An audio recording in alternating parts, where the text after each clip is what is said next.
principals, today we're talking about the elephant in the room, solving chronic student disengagement as well as absenteeism, right? And so we can't really normalize this because this is a current problem that is consistently happening in our schools. It's bigger than just attendance, right? It's about whether students feel connected, supported, and motivated to consistently show up at your school sites.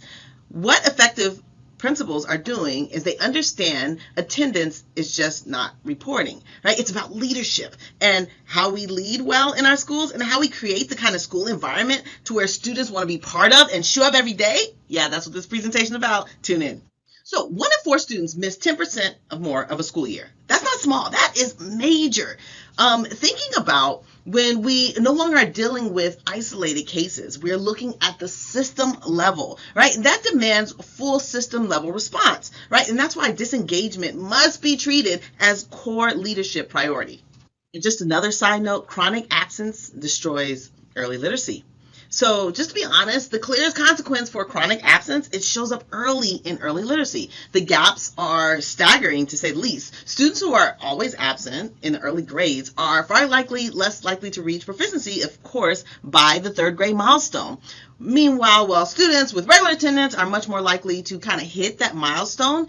And if we truly care about literacy, then we have to say that attendance is a problem and a focus that we need to all be deeply connected with. So I always like to say everything is intersectional. One of the biggest mistakes that I see our school leaders make is that assuming attendance problems come from maybe 1 or 2 things, right? And they don't. They're intersectional. Some students face barriers like transportation, other family responsibilities, maybe mental health struggles, maybe there's trauma or just anxiety to even come to school. And some responding to school level environments where they just don't see a sense of belonging at your school. So this means our response cannot be, let's just do this. We have to look at the whole child in the whole context.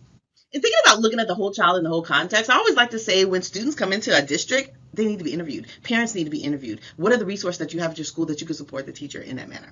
So today, we're really thinking about what is our shift from compliance to our connection, right? And so thinking about how we're going to capture the mindset of every school leader and what decisions that they need to make. This old paradigm says, oh, you're in trouble, but this new shift really talks about, okay, how can I help, right? The old approach really treats attendance like, oh, it's a frontline task. You're here, you're not here. But this new approach, right, it's a part of the whole fabric of the school. We're not relying on automatic truancy letters. We're really looking in plain language, human connection with parents and families. And then, we are noticing that our students and families are responding much better when they feel supported and not shamed. So then we have the systematic approach to attendance. Thinking about effective principals don't really rely on these piece isolated strategies. They build systems, and inside of these systems are these 6 structural moves that I like to call it, right? This early warning sign data teams, right? What is your asynchronous, your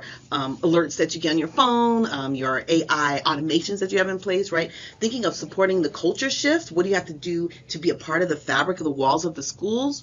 How do you activate instruction? So that means we're, active learning. Teachers and students are engaged in the learning that takes place. What does it mean to build belonging, having images of students and students that look like them on the wall, right? Bringing in families, creating allies within your families, finding other ways to connect other than academic spaces, right? And so thinking about also your tiered support of interventions and what that means. This is the key to recognizing the moves. Very important. They're not just random acts. So we need to think of deploying teams and not just kind of spreadsheets, right? So data alone will not help us, right? People do. And I'm a proponent of people. Strong attendance starts with teams that know how to use data with the human capacity, right? And so first we kind of think about what are the flags with the attendance and the behavior and what does that look like? And then we're analyzing the numbers by grade level. Maybe we're looking at subgroups, which will help, or patterns that we see over time. But to make it clear, we don't stop there. We continue to contextualize the data, what is staff feedback, staff insight on certain students, and the numbers kind of tell us what's happening, but the relationships, the partnerships, the professional development, help us truly understand the why. And so we're thinking about some of our barriers and solving practical barriers to building trust. Sometimes it may not be motivation. Sometimes the barrier could be, maybe access, maybe dignity, or just an unmet need for the families.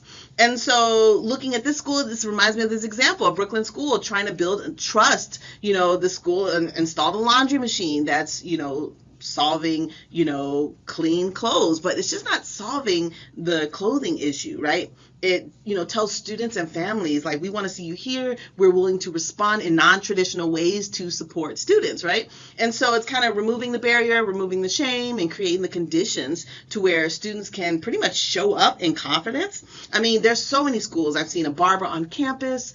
I've seen social workers on campus. I even at a school in Los Angeles where they had housing for families who needed support. Now, I'm all about that coaching life. And so just thinking of our classroom engagement, it is definitely a non-negotiable, right? We can't talk about like student learning and, just having the environment become so passive and dry or disconnected or even uninviting to students. Engagement is like number one. It has to be a non-negotiable. That means we kind of stop focusing on only what the teacher is doing and paying attention to what students are thinking, what they're saying, and how they're doing, how they're interacting, engaging with the content.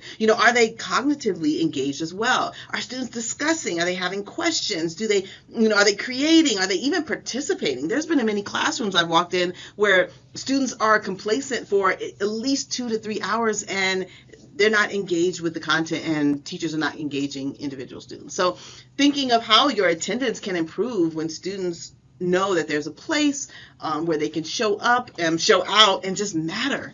So now we're also talking about like belonging, right? This slides, makes a crucial point. To feel loved, to feel wanted, to feel belonged in a classroom is not like something we look forward to happening. It is kind of the foundational component. When students feel like they're known, they're respected, they're more likely to attend, they feel like they belong in the space. When you have routines in the classroom, when there's student voice, there's a community of learners. Students they understand what's going to come up next, right? Predictable greetings. We already know what the teacher's going to say when I come in. And the leadership is visual, where there's leadership opportunities within the schools for students. There's spirit building week by the students for the students, right? All that stuff truly matters. And so when students come back to places where they feel seen, it's our job to kind of build those sense of belongings and, truly design on our purpose.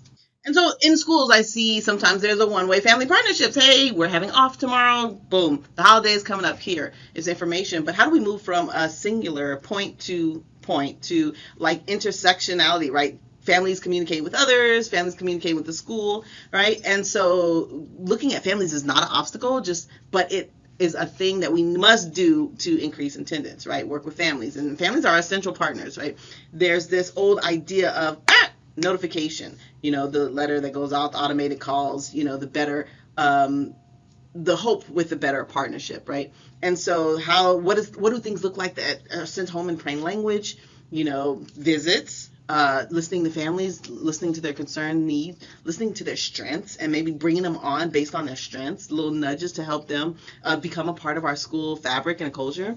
And we really can't ask for true trust with our families when the communication is only like, hey, problem. Hey, problem. So really thinking of having this true partnership built through this respect, this clarity, and this two-way communication and just information. So then there's the tiered intervention. We know not every student needs the same level of support, which is why we already are putting in tiers. But when we think of tier 1 as a school-wide clear message that we all stand by, we're engaging in instruction. We're talking about relationship building for students, and looking at tier 2 and how we're supporting things like check-in, mentors, peer mentors.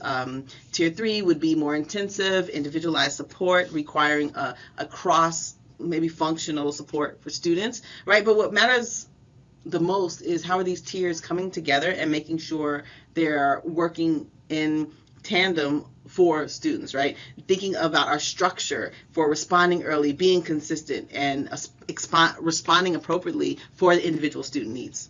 So right now we see kind of trickles of students that are kind of falling between the cracks, and thinking about this leadership to where there's a coordination between all these components, but that becomes crucial, right? Making sure that all the systems, all the teams are talking, right? And students with complex attendance challenges often need support by multiple people, right? Whether it's the counselor, the liaison, the teacher, the parent, the administrator, right? And so when adults kind of work in silos, this one-on-one, the student eventually will fall through the cracks if we don't all have them on our radar, but when teams kind of unify with the student, the support becomes that much more stronger and much more effective. And so just understanding that this is a shared ownership.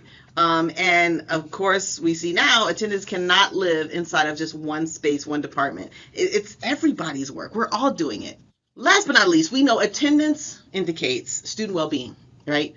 And so I kind of want to, this is the end, but I want you to think about, this is the heart of the message.